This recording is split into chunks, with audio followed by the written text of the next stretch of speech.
So we're joined here by offensive coordinator Jason Beck, having a little chat about Utah football.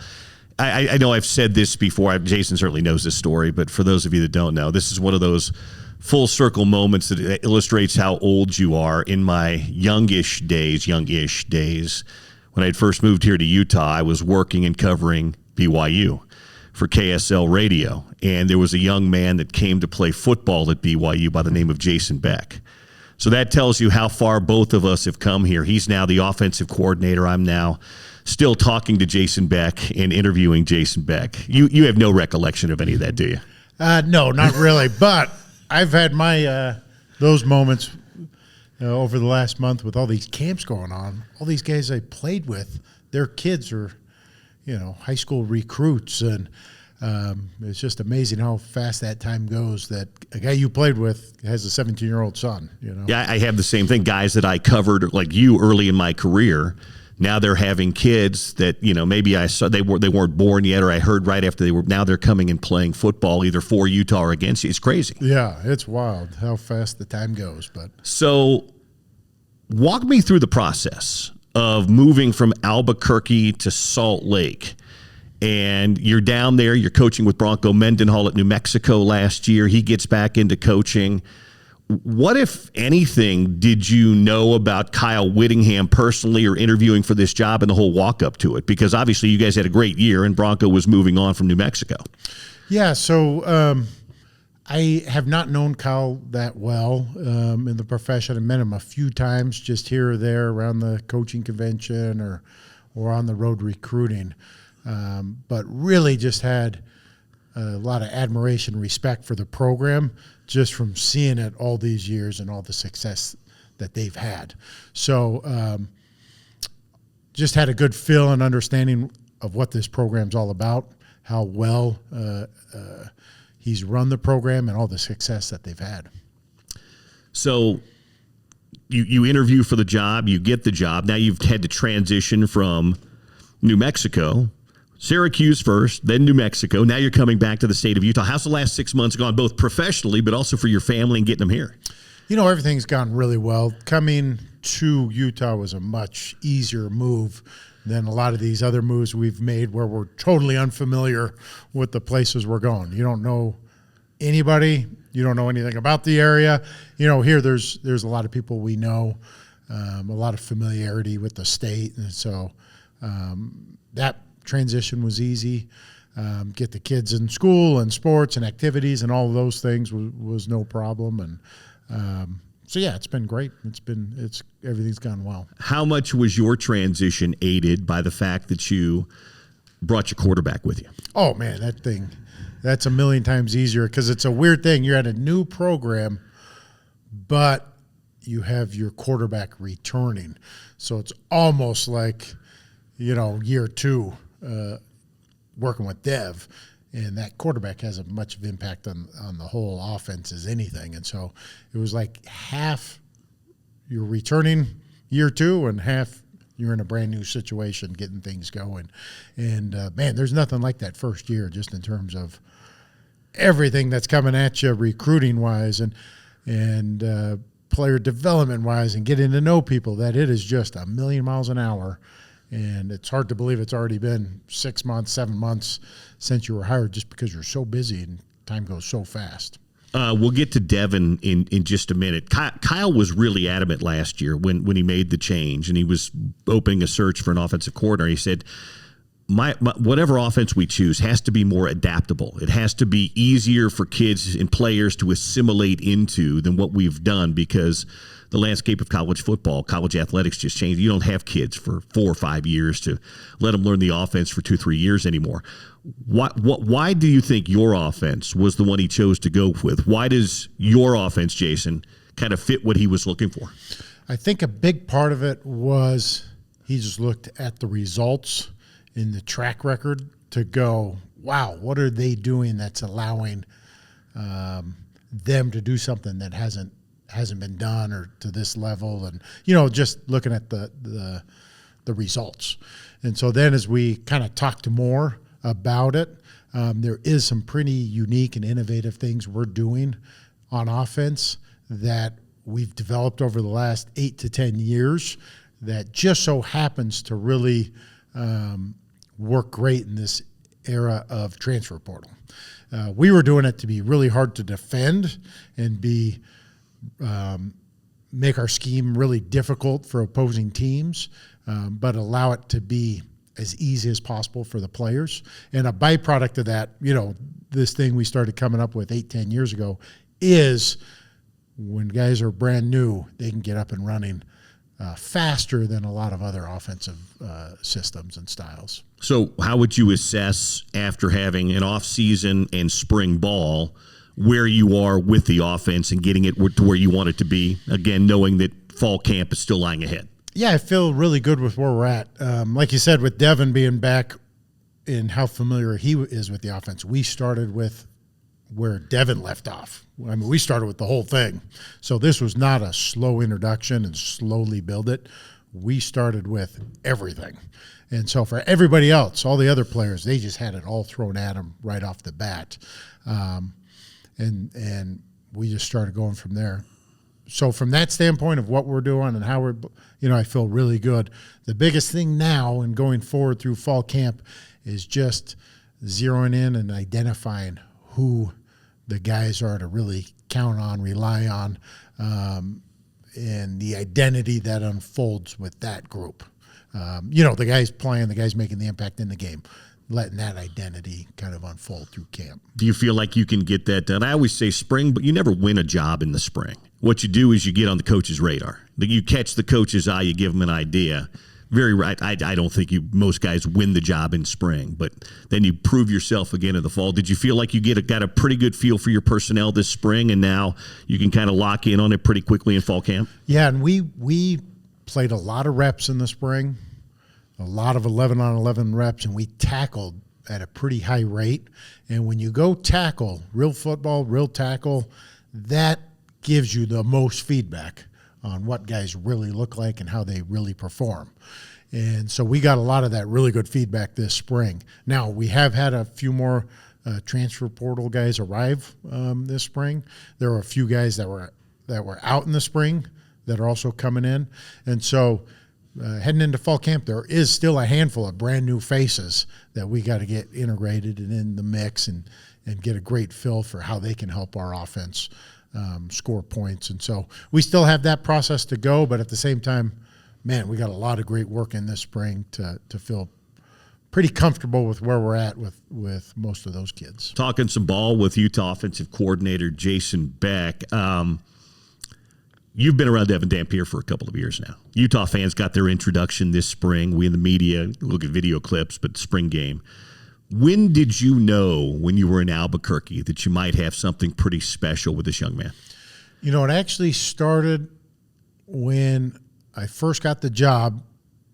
You can access the film on PFF. So I was watching New Mexico's offense on PFF, and I would see this kid come in every once in a while as a true freshman and play. And that's when I first had the thought of we might have our future quarterback already on the team. And to the point that I made a conscious decision not go out and get a transfer portal quarterback. I felt so good about what I saw on film from him in the snaps he had played as a freshman that I did not want to go get a transfer quarterback. I wanted to just put all the reps into him. So then we're kind of going through all of that, and pretty early on, it was like, wow, this kid, not only do you have the talent, the running, the throwing that I could see on the film, but you started realizing what great decisions he makes, even without totally knowing what exactly is happening. He's really new in the offense, but just the decision-making of like common sense and intuitiveness of things he was not necessarily prepared for and how well he handled it. That's when it was like, wow, we could have a really good player. And then the thing took one more jump. So we felt really confident about him just pretty early on in spring. But the thing took one more jump when we hit the real games, because I knew he could run and he was a good player. I didn't realize how good of a player he is when you have to tackle him, because, of course, he wasn't live at all for us. And so in the games, man, he's just extending plays and making guys miss. And the number of sacks he was able to avoid and stay out of surprised me. That took another jump of how hard he was to tackle. So last year was year one as a starter. New team, same offense, new personnel around him.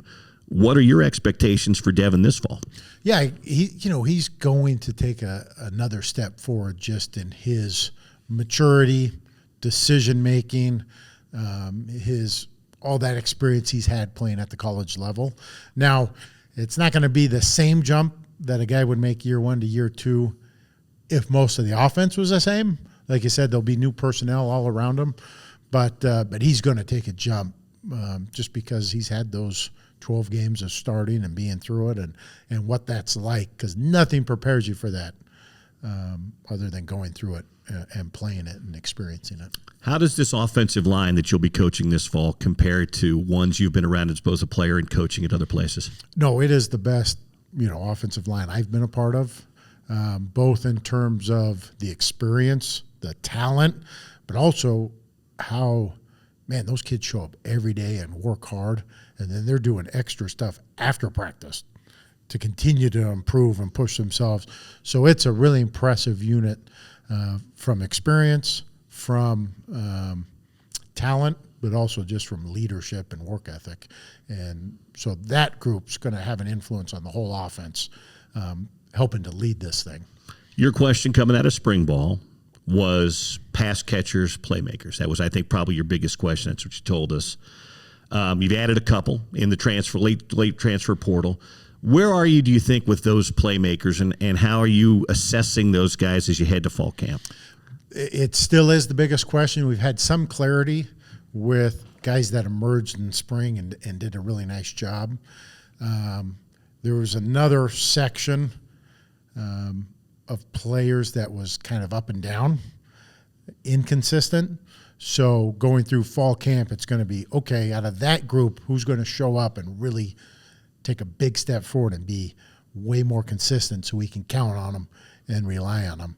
And then thirdly, with these new guys, what kind of impact are they going to have for us? Because we expect a couple of those guys to really step in and produce for us. So that still has the biggest questions, but we did get some clarity with a few of the guys. Now it's going to be consistency in these new guys and what that looks like. The new guys you added, Simmons and Merriweather, they'll come in. They don't have a spring ball. It's a new offense for them. Is wide receiver a position where you can assimilate pretty quickly and get on the same page? There is always not as easy as other spots, because with other spots you're kind of doing your job in this, but with receiver you have to have some chemistry with a quarterback. So in terms of getting them on the field, knowing what to do, all that, yes. But in terms of developing that chemistry with the quarterback, that does take some time. That you're kind of on that same wavelength and working together based off what the coverage is and what the looks are and what the quarterback expects. And so that does take some chemistry.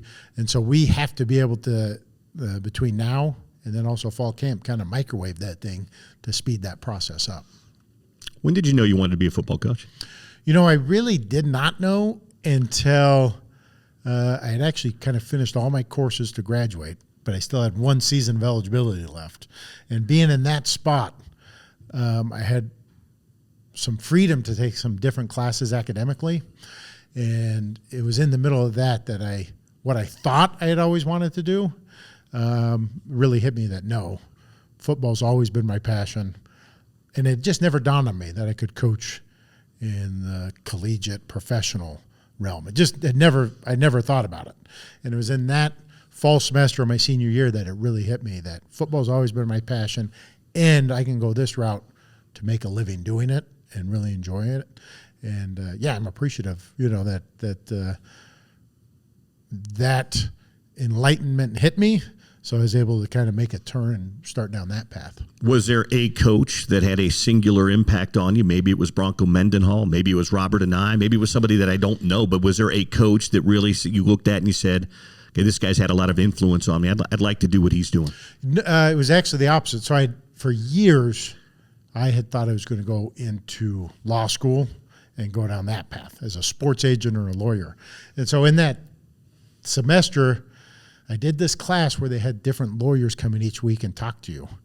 And it was in the court, no offense to all the lawyers out there, but it was in the course of that semester. Each week, these guys were coming in, talking about what they're doing. And I was like, I do not want to do that the rest of my life. That is not what I'm passionate about. And so once that light bulb went off and I made that decision of coaching, then Robert and Bronco have been instrumental with both hiring me as a GA, years later hiring me as a full-time coach, and being mentored and developed by them. They've absolutely had a great impact on me. But it was actually the other thing, realizing this is not what I want to do. I want to go this other route. Well, sometimes it's the process of elimination, right? Exactly. I'm eliminating law school. Let's get back to football. Yeah, exactly. All right, last thing for you. I know Utah fans are really excited about this fall. They're always excited about football. They're really excited to see your offense out there, and I'm sure you are too. But what has you most excited about this season coming up as you think about fall camp on the way and then the season opening up with UCLA and then the entire Big 12? What has Jason Beck most excited? Oh, man, it's hard to even think that far ahead. So we're just in the process of what the heck do we got to get done this week? And then we got recruits coming in this weekend. And no, just looking forward to that first game, getting our guys ready to go at the Rose Bowl and seeing what this group of kids can accomplish this season. And, man, it's each year – no matter what you think, what you expect, there's all kinds of ups and downs and turns on the way. But the group of kids we have on this team, they're great kids. They love football. They show up every day, and they work hard, and they have a good attitude. And it's a lot of fun to be a part of this group and to work with them and to be a part of that and help them accomplish their goals and have the kind of season they want to have. That journey and that process is what it's all about in this profession. Jason, thanks. Looking forward to the season. Absolutely. Thank you.